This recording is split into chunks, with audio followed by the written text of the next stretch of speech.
Okay, let's get started. Hey, how's it going, anybody that watches this recording later today? I'm here. This is Rick Waters with Dear Future, and I'm here with Henry Katinda on this amazing opportunity to be in Dallas, Texas at the same time. For anybody that watches this in the future, I'll leave, why don't we introduce ourselves? Henry, you want to get started? Yeah, hello everyone. My name is Henry Katinda. I'm the founder and CEO of Empathy Children Initiative. It's a pleasure being here in Texas. Quite uh, warm weather today, but yeah, everything is fine, and it's a pleasure talking to you today. Yeah, it's awesome. My name is Rick Juarez. I'm the founder and executive director of Dear Future. We're a nonprofit organization based out of Dallas, Texas. Uh, and what we do is we help children in extremely remote and extremely poor places of the world. One of those places that we work with is Uganda, particularly the eastern, central, and the western side of Uganda, and the remote villages. And this is the reason why Henry and I know each other. And so we want to take this opportunity today to talk a little bit about our nonprofits, very little, give a quick update of one of our main projects, and then kind of finish it off that way so it's not too long. If anybody jumps in from here on, we're going to answer those questions. But I think we're expecting a few people. We'll see. Fingers crossed. All right. So Henry did his greeting. Hey, how did Empathy Children get started? I've always been wondering that. Empathy Children Initiative started in 2020 officially, but even before I was doing things in line with what empathy that does. So in 2020, that's when we started with the process of incorporating, but then we couldn't incorporate because when COVID came in, we couldn't do anything. So in 2021, in the last month of 2021, we finally started on the process of incorporating, and in 2022, we are fully incorporated as a non-profit, and we were issued a license by the Uganda NGO board. That's pretty cool. Something I didn't know, Mm. you said the last months of 2021, you started the incorporation process, Yeah. right? Mm. The September of 2021, Dear Future submitted their request for our incorporation in Texas. Mm. So basically, we were both starting the official nonprofits Yeah. at the same time. Yeah. That's cool. I did not know that. And also, for us, it wasn't until February of 2022 that we actually got the approval. And by March of 2022, we made our first trip to Peru, Yeah. to go kind of figure out that's pretty amazing. And exactly when you set off to start Empathy Children, what was in your mind? What did you envision your nonprofit would be? By that time, I was quite myopic about what may happen. And I always asked myself, okay, I've been doing the thing for quite some time. But then now that I'm going official, who will help me on this? Because, well, what if I reach a time and I got overwhelmed by those I need to serve? What will I do? So I gave it a thought for almost a week. I tried to ask some advice from people and told me, you know what, Henry, just go for it. For the fact that you have an idea to go for it, things will unfold. I'm like, okay, let me go for it. So I went official, and then I got demands. You need a website. I'm like, now look, I wasn't official and there were no demands like this. So in 2022, towards the end of 2022, no, at the beginning of 2022, I met a lady called Martine on Facebook. Martine, hello. So I talked to her about our need for a website, and she said, "Okay, Henry, that is something small. Let me send that money." So I was like, "Oh, so someone out there can really Oh, be that's pretty willing to cool. help us." Yeah. So like, just send me the invoice. I'm going to make the payment. So I sent her the invoice, and indeed she made the payment. So like, wow. So I can get help from people out there who are passionate about this whole thing. So that's when I said, okay, now let me go my whole self in. And that's I am today. That's pretty cool. What I found inspiring on that was that how relatively similar when I so much like you again when I started Dear Future, it wasn't the first time I did charity. Yeah. And so our charity, my brother and I started doing charity 3 years before that in Peru, but we were focused primarily on just helping. And so we were looking for children in orphanages, but in the city where we were born. And so what this is, in not that it was the wrong place to help, but it was the right place for us to learn how to do this. And then quickly we learned that these orphanages that we were helping, because they were in relatively big cities, they had money. I mean, there were thousands of dollars coming from Germany and other places, and sort of like let us know that oh, maybe this is not what we're looking for. And then when we started a nonprofit, we decided that what we wanted to do was help children in extreme poverty, because we knew that in places like the city where I was born in Peru, there was the nonprofits there, the orphanages there have a really great opportunity to get money from somewhere. So that's pretty neat. So we both started doing charity before we started a nonprofits. And then after you started your nonprofit, you didn't know, or you had some thoughts, you weren't sure of what you wanted to do until you realized that there were people out there that were willing to help you. No. That's pretty cool. I sort of went in head first into it. I just didn't know what I wanted to do. Mhm. So I know I wanted to do I knew I wanted to work with children. I knew I wanted to work in education, and I knew that I wanted to work with extreme poverty. But that realm is so broad that like what within that, dimension can you do? Because there's so many options. My brother is very passionate about hunger. And his idea was that he wanted to feed children. But research showed to us that it was a very difficult thing to do. You would need millions of dollars to be able to create a food bank or a feeding system. Like refrigerated trucks, storages, warehouses, transportation systems, people that give food, and growth would have been very limited. But it wasn't until we actually visited the mountains that we realized that we watched it. We saw children showing up to these schools in remote places empty-handed. They had no books, and the teachers themselves sort of pointed us to the fact is that help if you want to help, put a pencil in their hands, put a notebook in their hands, because we, the teachers, we are struggling to teach them. This one teacher told me a story that she would take used printer paper, like how you normally print on one side, but the other side is blank. And she would rip this in half. Like we know sometimes when we want to do notebooks, we use the backside that's not printed. So she would do that, cut them in half, and then staple them, make little notebooks for the kids. But even that's limited. So for us, that was a pretty good explanation on how to start. So the dream went from this blurry vision of what we wanted to do to a very clear path forward. That's pretty cool, man. And so once you got started, when did your programs become real? And what are your programs? Yeah, at first I only had one program.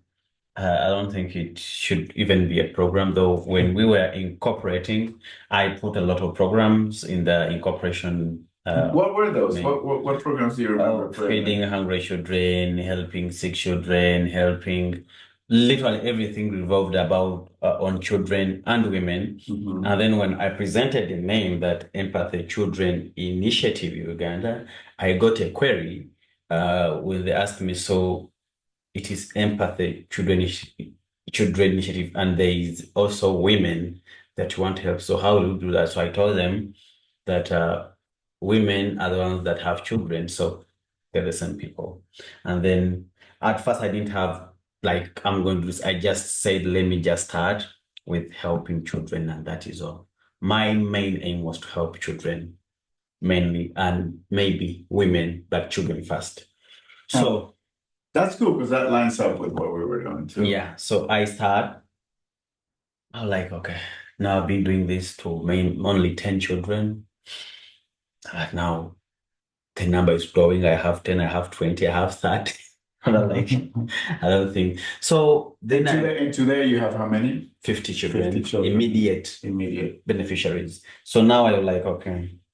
Then I remembered I had my old LinkedIn account that I opened when I was in college. Yeah. So like, why can't I try to put this out there Yeah. so that I can maybe people can know and then they get to know me. So I started posting it on Facebook, Uh-huh. on LinkedIn almost every day. So that's when I started to see people following me, getting interest in what I do. Like, oh, so people are out there that Mhm. can really help. And one of my biggest surprise was someone from Russia. Uh-huh. I think he was also on LinkedIn, either it was LinkedIn or Facebook, I don't know.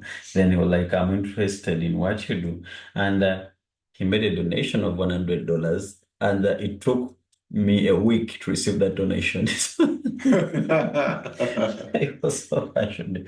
So I was so passionate. Wait. Was that your first donation? No. Or, It was one of the or very what was her name? What was the name of the lady that helped you with a website?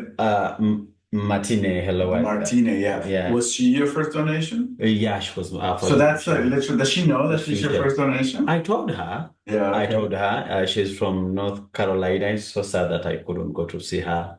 So Yeah. sad. Now, along the journey, I met Amanda Thomas on LinkedIn. Mm-hmm. So we talked for some good time. Then she was like, oh, you know what, Henry? I'm going to help you open up a GoFundMe. Yeah, I know about your GoFundMe. Yeah, so that you can have a platform where someone who is willing to help you can help. Yeah. So I didn't know that GoFundMe is extremely restricted to about 23 countries. Actually, there are 19 countries. Mm-hmm. People from those countries and people who are citizens of those countries are the ones supposed to open that platform. Right. No, none of those countries, South American, none of it is Caribbean, none of it is Asian. Oh, I see what you said. You said restricted. Yeah. So Yeah. basically, you living in Uganda, Yeah. you cannot open a GoFundMe page. Yeah, I couldn't open a GoFundMe page. No, that makes sense. Do you know what? I am surprised I haven't done this, and I'm gonna say it here is that I have not looked back, and I don't remember who our first donation was. Mhm. And I will look that up, and I will go back to that person and say thank you, because that's now that I think I looking back, it's a kind of historically important Mhm. because that I do remember, however, when we first started doing charity with my brother, we were helping those orphanages, and we were doing a lot of out of our own pockets because we were still working in jobs. I was still working in jobs, Yeah. and but I did reach out to a lot of good people, friends, and I pitched to them, this is what I want to do. I want to help this orphanage with. I remember the first things we did were we helped them with kitchen stuff. We bought like 4 stoves. This was a big orphanage. They needed to put stoves in 4 different kitchens. And we were part of a much larger project. This is when I learned there was a German foundation that was paying for the larger piece, but they were still missing money for the stoves, and there were a few other things that they also needed. So we pitched in. And so I asked friends on Facebook, I sent everybody a personal message and said, hey, this is what I want to do before nonprofit. And they all sent me money. And it really didn't occur to me what occurred to you is like there's people out there that are willing to help. I was just grateful, and I used to tell them thank you. But when I started Your Future, when I started seeing the very first donations, it became clear that from here on, it doesn't matter how much we do, we're going to be able to do something. Yeah. And that was a pretty important feeling. That's cool. So currently, which programs do you have? Yeah, right now we have a program. One is to educate children to help them in school. 2, we help girls with sanitary towels. 3, we help children that are affected by HIV to help them get medication. Wonderful. 4, we help single moms, though that is to a least extent. And 5, we are building a high school. Yes, that's awesome. That's a lot of things you got in your plate, man. Yeah. For Dear Future, we have three simple programs. Our first and most important program is our school materials program, and we work in Uganda as well as in Peru. And in Uganda, we work in collaboration with local nonprofits, much like Henry's nonprofit. So Empathy Children helps us distribute, and Henry's a big participant of our program because he helps me buy, he helps me do logistics, and eventually he's going to help me deliver this to the people there. So I really enjoy getting into the Land Cruiser with Henry and going to these different schools to deliver. We have a huge task coming up in January or February, the first week of February. We're delivering school materials to 3,500 children in schools in East Uganda. 3,500 children in Uganda. And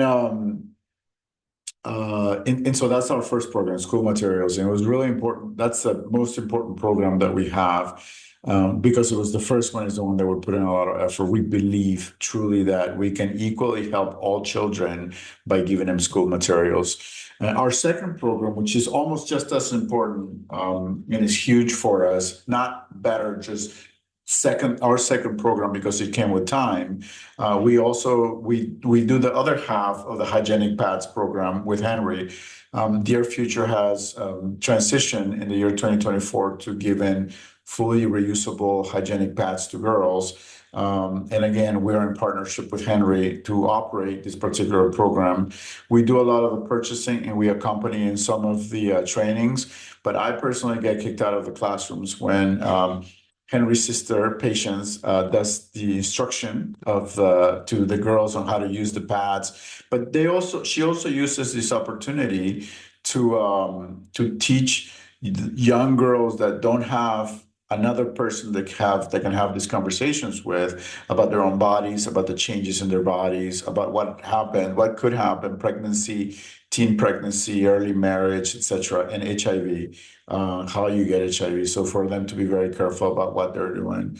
So that's our second program, providing these reusable pads. And then our third, I don't call it a program because it's not something that I can or consistently maintain, building schools. We built a school in the year 2023 in central Uganda, and right now with Henry, we're building the high school. It is his project. It is Empathy Children project, but we're participating collaborators on making this dream happen. And we're hoping that in February, Yeah.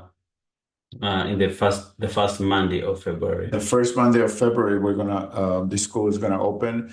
And Henry's dream, which I remember, I still remember the first time I went to Uganda in October of 2022. And I spent my birthday, October 11, in Mayuge. And I remember him receiving me with these big signs that say, "Happy birthday, Ricky." I remember you wrote Ricky. Yeah. But when we sat there playing and talking to the children, we sat in two plastic chairs. He brought up to me this photo of the dream that he had for some time of building this school.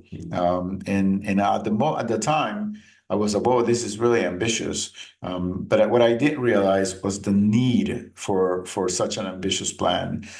Because in his plan, he's trying to not only educate children, but he's also helping the community with clean water. He's also he's going to be helping the community with a clinic, so children and people like residents, right, are able to receive medic support. Yeah. And most importantly, he mentioned something that I find very powerful. Among the children that are in the Empathy Children Initiative home, there are many children that are HIV positive, right? Yeah. And so if it weren't for Henry and his intervention, a lot of these kids would be dead, because they need a lot of medicine, they need medical treatment. And so a clinic in a place like Mayuge in Eastern Uganda would be fantastic. All right, so that's a lot to talk about Empathy High. So our projects, today we really want to talk primarily about Empathy High School. I'll start with some updates because I think that's pretty important to leave on this video, just so we don't make this video super long. We'll do some updates about where it is. I'll fire it up by updating us all live here that our current fundraiser, empathy, it's sitting at, what does it say? $32,673. I know, and we know that we have another 4,000 or maybe $6,000. No, another 4,000 for sure that are coming we have a really great donor that has chosen to remain anonymous, but this amazing couple donated $20,000 to make this dream a reality. And he's giving it to us in $4,000 increments. In the month of December is going to be the last $4,000 increment. And it's going to get us all the way to the point in which we can build the high school. However, although we're almost at $40,000, we're a good just over $10,000, $18,000 short of the complete dream. Yeah. And this is the second reason why Henry is here in the United States to fundraise. So we're at and when you go to our fundraiser, you're going to see that we're at 32,000 of 176,000. That was our larger goal, because we're trying to break this into phases. Henry, you want to explain sort of what the phases are about? Yeah, we broke this into phases because we wanted to start next year, and we wanted to have the necessary amenities for us to have children next year. And one of them is having a classroom block that is at least done, and that should be done. Toilets and then water, then we are good to go. Yeah. And so that first 4 classroom block is going to have 4 classrooms. And to give just a little explanation, like this is look at me, I know about Uganda. The secondary education, the high school in Uganda is broken into 2 parts, 2 phases. The first part is 4 years. It's called senior 1, 2, 3, and 4, senior 4. And this is called ordinary high school. And this is where children learn all the basics of high school. And at the end of these 4 years, they can choose to stop their secondary education and proceed on to technical schools. Those that want to go into university have to finish the last 2 years, senior 5 and senior 6. And they have to choose a path, right? Like a science path. What are the paths called? Science or arts. Science of arts. So if you want to be a doctor, you have to choose science, right? Yeah. And without these last 2 years, they cannot apply to a university. So our goal is to finish the first 4 grades, to start with something, and those 4 classrooms are going to receive, I think that you can have up to 60 children per classroom. Is that correct? Yeah, 60 children per classroom. Per classroom. That is the capacity that the government. Right. So if we fill up all 4, 6, 9, 4, 24, 240 children could be educated at the start. And those are 3 classrooms. Those are 3 classes, senior 1 up to senior 3. Up to senior 3, but you're building 4 classrooms. Yes. So we're shooting up, and I think that the reason behind that is because if we do senior 4, we're leaving a classroom that's not going to be able to go into the next grade next year. Yeah. And so three classes are going to start in February. And what I was feeding to, that's phase 1, to be able to open the ordinary part of the high school. But the rest of the money, as we go, this is a multi-year project. The rest of the money, when the money comes, he's going to start building the clinic, right? A boarding house for children to be there. Yeah, we plan to have a clinic, we plan to have a library, a computer lab, a science lab. When I talk of a science lab, this is a requirement for every high school because part of the subjects, chemistry, biology, and physics, one of the papers that children do is practical. So practical, you need to have a science lab that has the pipette, burette, and stuff like that. I wasn't so good at them when I was in high school. They used to give me a hard time, but I wish to give it to other children to enjoy and to learn sciences. I wasn't good at sciences, Yeah, but I was good at thinking what my community But there are wants. so many kids that are good at sciences. Very Like many. so many kids that are good Yeah. at sciences. The potential of the children that I meet in Uganda, anywhere really Mm. is incredible. But it's Yeah. really beautiful to see it when you're looking for it. And that's I'm there. I happen to see it. It's pretty amazing to see children thrive. For children that have a lot of challenges thrive. Okay, so we're at 32 out of 176.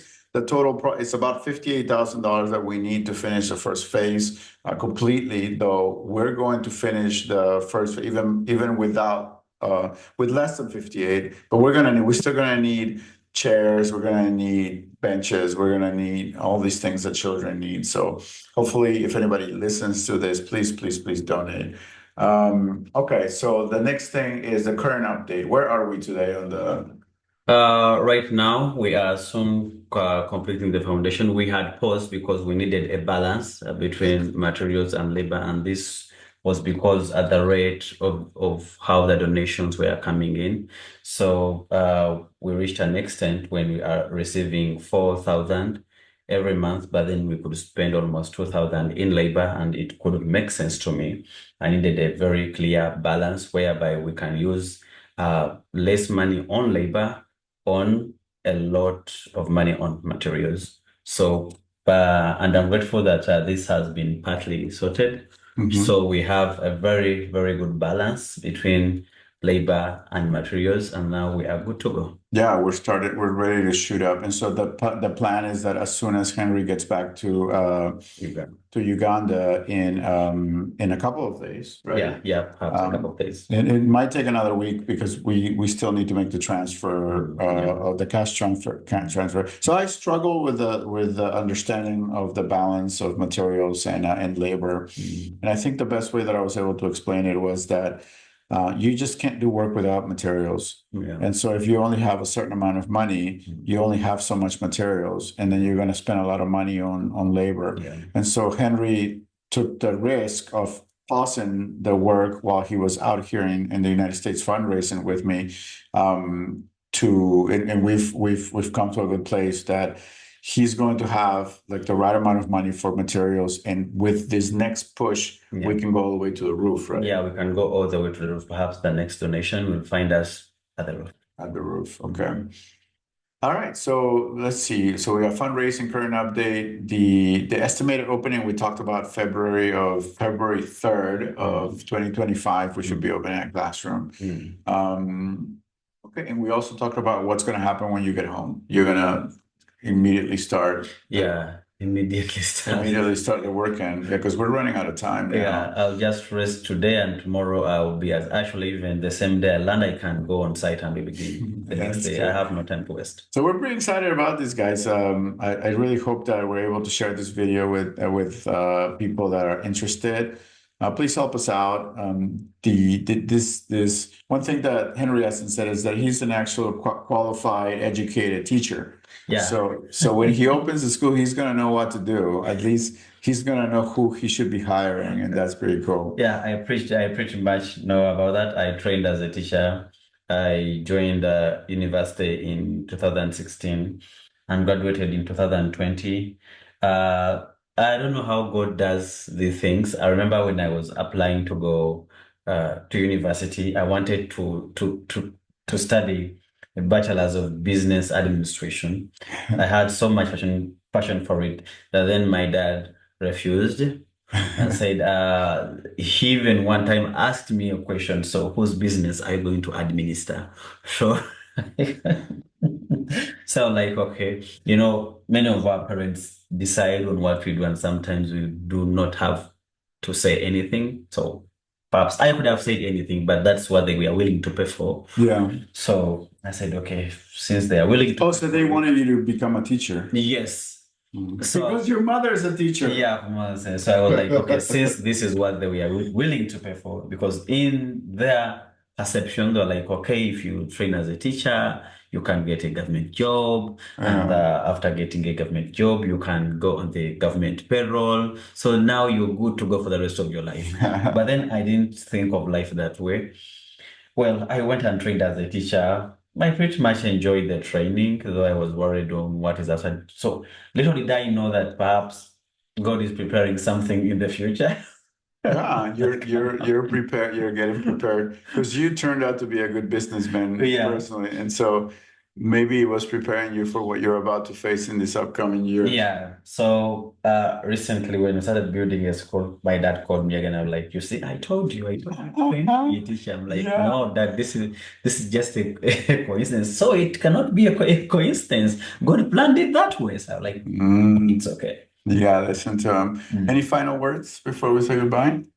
Any final words, I call upon whoever picks interest in helping us. We are almost $18,000 down from the start because I'm still thinking so much and how best we can make this happen. But whoever has interest to really help us can help us. Like $100 Hmm. can make us get at least 9 bags of cement. That's a pretty good way of see it. I always tell people even $1 helps. Yeah. And to contribute to what we're doing. Mm. The way I explained it today, we went to visit children in the local middle school here next to my house, and the way we explained to the children was that Dear Future works, and so does Empathy Children to work together. We work to help children in primary grades because that's Dear Future's focus. And one girl asked a wonderful question. She asked, why, if you focus on children of primary grades, are you building a high school? Mhm. And so the most immediate answer was that, this is Henry's project and he's always wanted to build a high school.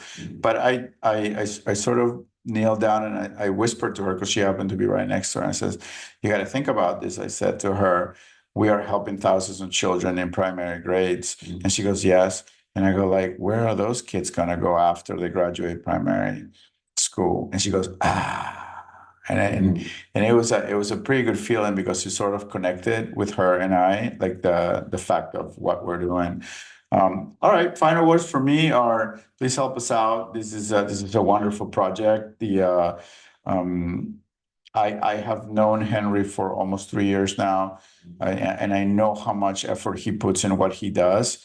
I have no doubt that this high school is going to be incredibly successful.